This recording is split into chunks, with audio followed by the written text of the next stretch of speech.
అందాన్ని చూస్తాం. వివాహానికి ముందు మనం ఏం చూస్తామంటే ఏ కులమని మనం చూస్తాం.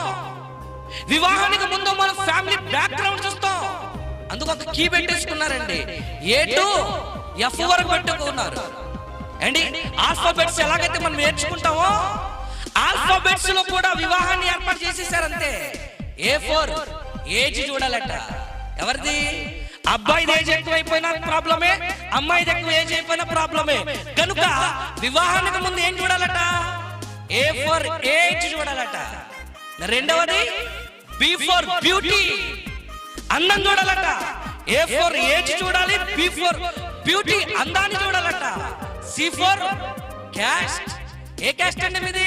ఒకటా రెండా మాలా మాదిగా వేరేదా అని చూడాలటండి. ఆ తర్వాత D4 డయూరీ, కట్నం.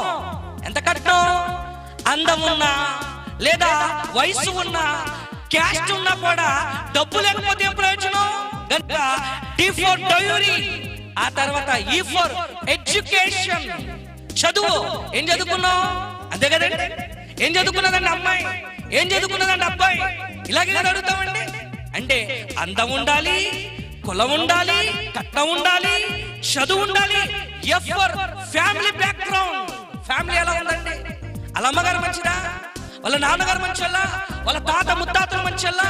అందుకే పెద్దలు అంటారండి, పెళ్లి చూపులు చూసేటప్పుడు అటేడు తరాలు ఇటేడు తరాలు చూడాలట.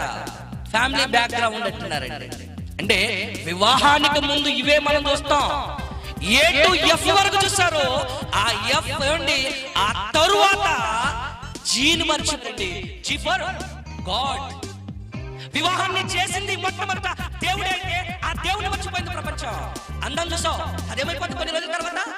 వ్యర్థం అన్నాడు దేవుడు. వ్యర్థమైన దాన్ని చూసి అర్థమైన దేవుడిని విడిచిపెట్టేసాం మనం.